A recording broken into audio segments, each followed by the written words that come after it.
भारतीय दार्शनिक अनुसंधान परिषद के सदस्य सचिव और भारतीय दर्शन, संस्कृत व्याकरण और शास्त्रीय परंपरा के ऐसे अध्येता जिन्होंने विद्या को केवल पढ़ाया ही नहीं है, बल्कि उसके माध्यम से भारतीय ज्ञान गौरव को भी एक ऊंचाई प्रदान की है।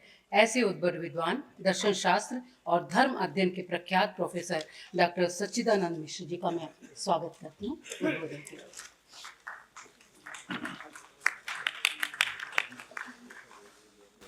नमः सभाभ्यः।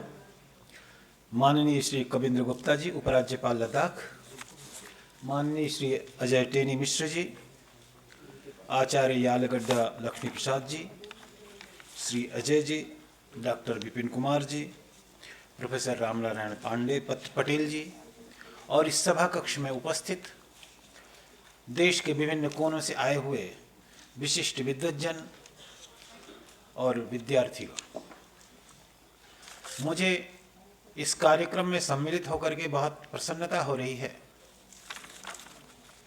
प्रिय मित्र डॉक्टर विपिन कुमार जी इस तरह के कार्यक्रम आयोजित करते रहते हैं और हिंदी के सम्मेलन विभिन्न विषयों को केंद्र में रखते हुए, जैसे कि अभी थोड़ी देर पहले आपने बताया कि इसके पहले उन्होंने अरविंद को ध्यान में रखते हुए, रामधारी सिंह दिनकर को ध्यान में रखते हुए और इस बार दीनदयाल उपाध्याय राष्ट्रीयता और मानवता के प्रतीक दीनदयाल उपाध्याय, इस विषय को केंद्र में रखते हुए यह राष्ट्रीय सम्मेलन उन्होंने आयोजित किया है और इसकी मुझे बहुत प्रसन्नता है। और इसमें भारतीय दार्शनिक अनुसंधान परिषद की ओर से सहयोग करने और इस कार्यक्रम में सहभागिता करने के लिए हमें अत्यंत प्रसन्नता की अनुभूति हो रही है।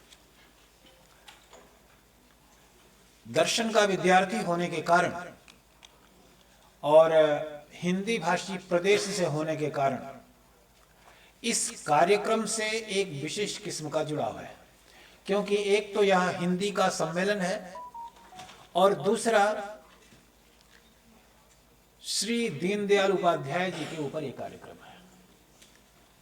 पिछली शताब्दी में जो चिंतक हुए हैं उन चिंतकों में श्री दीनदयाल उपाध्याय जी एक बहुत महत्वपूर्ण चिंतक के रूप में सामने आते हैं। पश्चिमी चिंतन की विचारधारा को अगर हम देखें तो वहां पर दो चिंतन दो धुरी के रूप में हमारे सामने आते हैं। एक को हम लोग समाजवादी चिंतन के रूप में जानते हैं और दूसरे को पूंजीवादी चिंतन के रूप में जानते हैं। और पूंजीवाद और समाजवाद के बीच में एक विशिष्ट किस्म का विरोध है। पूंजीवाद व्यक्ति को केंद्र में रख करके बात करता है और समाजवाद समाज को ध्यान में रख करके बात करता है। समाजवाद की अवधारणा यह है कि अगर हम परिस्थितियां बदल दें तो व्यक्ति में सुधार हो जाएगा, व्यक्ति बदल जाएगा। पूंजीवाद की अवधारणा है कि व्यक्ति को देखना पड़ेगा, व्यक्ति की प्रधानता है।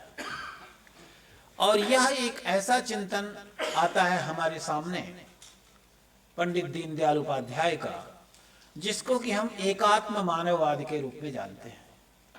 यह पूंजीवाद की अच्छाइयों को और समाजवाद की अच्छाइयों को दोनों को साथ में रखता है और उसके साथ भारतीय परंपरा में जो व्यक्ति और समाज की उन्नति के लिए, व्यक्ति और समाज के विकास के लिए जो आवश्यक है उसको भी साथ में लेकर के चलता है।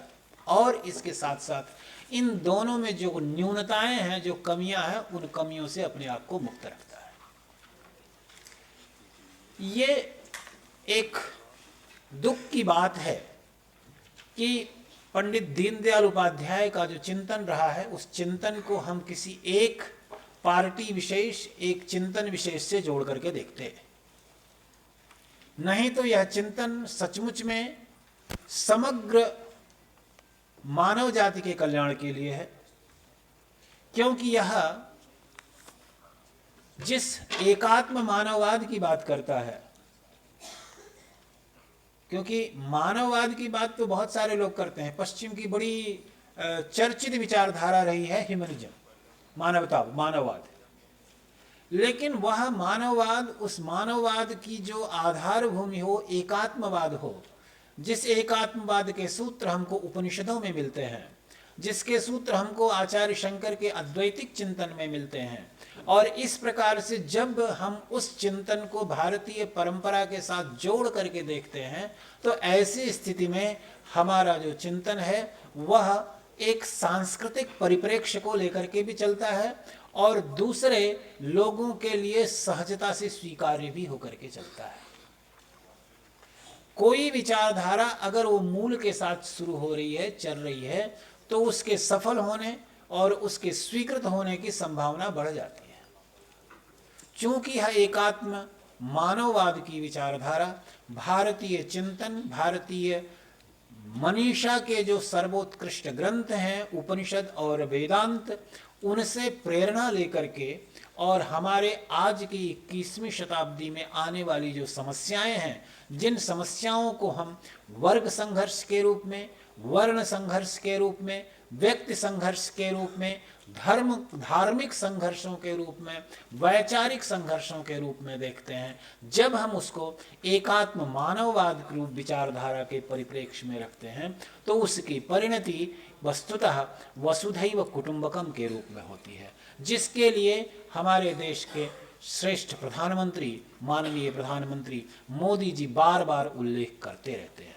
तो यह हमारी जो परंपरा है वसुधा को कुटुंब मानने की परंपरा, यत्र विश्वम भवत्येकनीडम, जो हमारे उपनिषदों का वक्तव्य है कि जिसमें पूरा का पूरा विश्व एक घोंसला के रूप में बन जाता है, उसी प्रकार से यह समग्र विश्व एक वसुधा के रूप में, एक परिवार के रूप में बन जाता है। और ऐसी स्थिति में जो भी इस तरह के संघर्ष हैं उनका स्थान एक समन्वयवादी दृष्टिकोण ले लेता है, समता और समरसता की बात वहाँ पर आ जाती है। और इस प्रकार से हम एक ऐसे भारत का सपना देख सकते हैं जिसमें सभी लोग एक दूसरे के साथ मिलजुल करके रहें, प्रेम से रहें, एक दूसरे के उन्नति में सहयोग करें। और यह हमारा जो विजन है वह अगर विजन पूरा हो जाए तो वस्तुतः देश के विकसित होने से कोई भी उसको रोक नहीं सकता।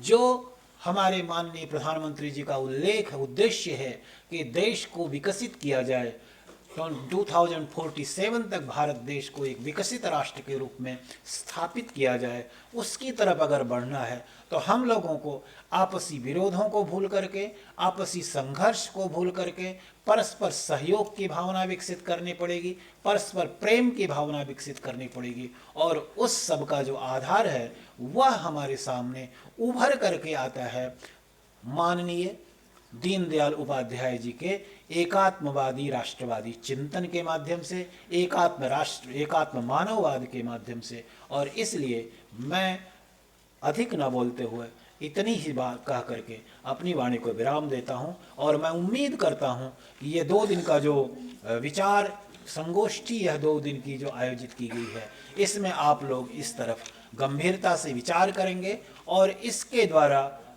इस विचार की आलोचना होगी, चिंता होगी। और हम समझते हैं कि यह एक अंततः जीवन में भी उतर के आएगा। धन्यवाद।